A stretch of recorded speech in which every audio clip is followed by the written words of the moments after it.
Hi, this is Steph with Belladonna Dyes, and today we're going to make a slub tee.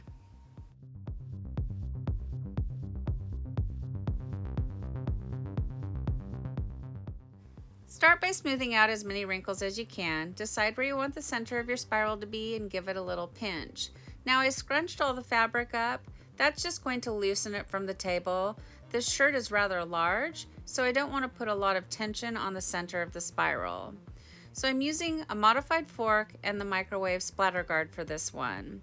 So I give the fork a couple of twists, 2 or 3 twists, and then with the opposite hand, I create the pleats and the spiral. And I just go around and around, making a nice tight spiral until I can't go any farther using the microwave splatter guard. Then I will hold down the center of the spiral with my finger, and with my opposite hand, I will gently wiggle the fork out. Real quick, I want to talk about the microwave splatter guard and the links that I have provided down below in the description box.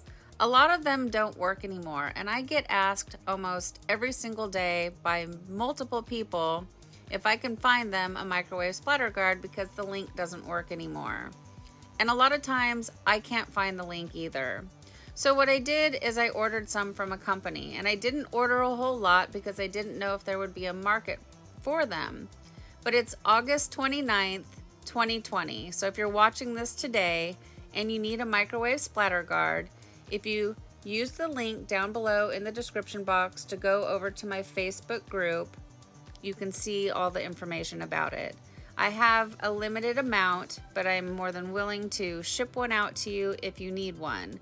And if this becomes a thing where lots of people want them, then I might stock more, but that will be seen down in the future.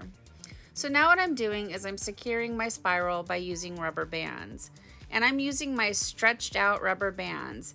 So what I mean is, when I apply heat to my rubber bands, these rubber bands don't snap back to their original size.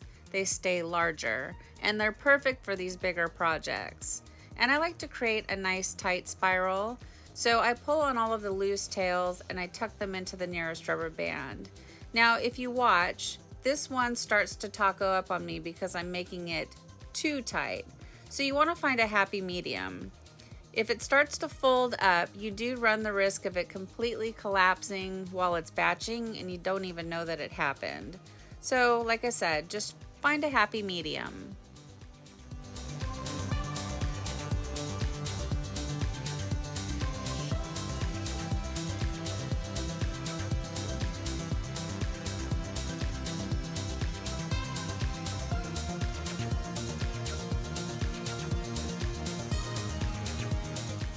All right, that looks pretty good. I better leave well alone. So the next step is to build yourself some type of an ice barrier. And for this one, I'm using the silicone cake molds. And when I apply them, I go with the direction of the spiral because I don't want to fold the little loose tail bits backwards. And this was just a little bit too big, so all I did was simply secure it by using a paper clip. You could use anything, a binder clip, a clothespin, whatever you have. And then I like to mark out my pattern using a washable marker. And this is not a necessary step, but it's just something that I like to do.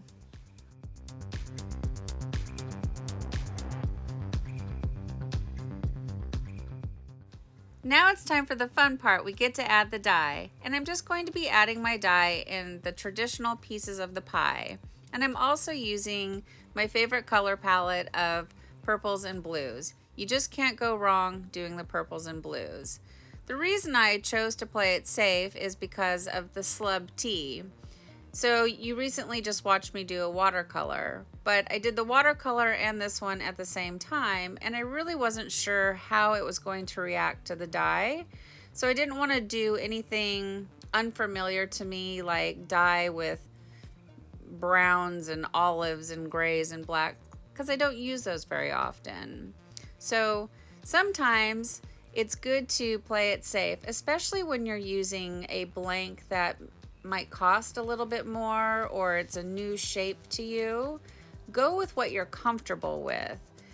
A new blank that you've never dyed before and colors you don't ever use can be very exciting, but it could also turn out to be a giant expensive mistake. You know what I mean? If you're new to my channel, I'm really happy to have you here. Make sure that you click the subscribe button and then set your bell to all. That way you don't miss out on any of my future uploads. And for those of you that have been here the whole time, I greatly appreciate you. Thank you for tuning in every day. So do you guys remember me talking about the DFO, that tie-dye competition glass blowing event? And I got to meet some of the really cool guys that make those awesome shirts. Well, I got to meet Carl from Dying Light Creations, and I've been chatting with him on Instagram, and he has a huge following, and he's decided to do a YouTube channel where he teaches his mom the basics of how to tie-dye. So he just launched his channel, you guys, and I highly recommend that you go over and subscribe.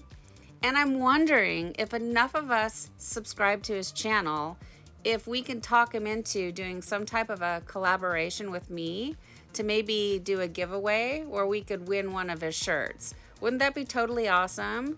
So when you're done watching this, please head over to his channel and click subscribe. Watch his brand new tutorial. His mom Tracy is learning how to tie-dye, and I think it's totally awesome. And at the end in her reveal, you can just feel her excitement of opening her very first project. It almost makes me emotional because I remember the day when I opened my first project. So again, Dying Light Creations. Go over and check it out. Often in my projects, I like to throw in sort of like a highlight color, and for this one, I chose Peony. Peony is a really sort of pinkish lavender color, and it's really pretty with liquid, and when used in ice dyeing, it breaks down sort of into more of a red purple color. It's a beautiful color overall. I think I prefer it better in liquid, but you know I love to ice dye. Next, I give my project a quick little sprinkle of soda ash for good measure. I'm going to be adding quite a bit of ice to this project, so I want to make sure that the pH stays up around 10.5 to 11. That way the procion dye has a chance to react with the natural cotton fibers. And then it's recommended that you batch your project at 70 degrees or higher for at least 24 hours. I let the project batch for 48 hours. I usually let all of my projects batch for 48 hours. I just like to have the most vibrancy, and I want to make sure that the dye has enough time to bond with the natural fibers. I want it to stick in the shirt instead of going down the drain, and that really is just a matter of preference. So now it's time for the rinse out, and you want to start by using cold water. Cold water is going to rinse away any soda ash that might still be reacting within the fabric. And then you want to increase your water up to hot and rinse until the water runs pretty much clear. From here, I take it to the washing machine, and I like to do hot water cycles using Kerylon. Kerylon is a professional textile detergent that I get from Dharma Trading Company. And then I like to do a final hot water cycle using Millsoft. And Millsoft is a professional fabric softener that I also get from Dharma Trading Company. And I do have links down below in the description box for both of those, along with everything else that I use for tie-dye, so make sure that you check that out. And then I'll put it in the dryer, and I'll iron it, and we'll come back and we'll see the results. If you stay till the very end, I'm going to link Carl's tutorial in the end screen. That way all you have to do is click on it. It makes it super easy for you to find. And then you can watch his tutorial and just subscribe to his channel. Let's see what happens.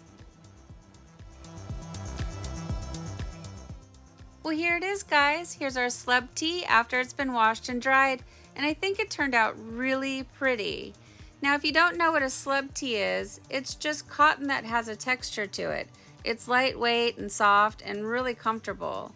And I got it at Costco, and I'm not sure if they still have them, but if you see a shirt like this, grab it, because it takes the dye really well. It's also a very cute style. It's shorter in the front and longer in the back, and it has a 3/4 length sleeve, so it kind of dresses up the tie-dye a little bit. and if you like to wear yoga pants, it'll cover your rear end. So I think the color combination turned out really pretty. Now you see there in the Peony how it has those darker sort of reddish dots. That's what it breaks down into, but it does make a nice highlight color. Now those pictures were taken on the kitchen floor where they're a little bit darker, and then this close-up is underneath the ring light and it just brightens things up a little bit. So the shirt is actually somewhere in between, but I'd say it looks closer to the ring light photographs. Overall, I'm very pleased with the way it turned out. So what do you guys think? Please leave me some comments down below. Thank you so much for watching. Please subscribe to my channel, leave a thumbs up, and click the bell and set it to all. That way you get notified of future uploads.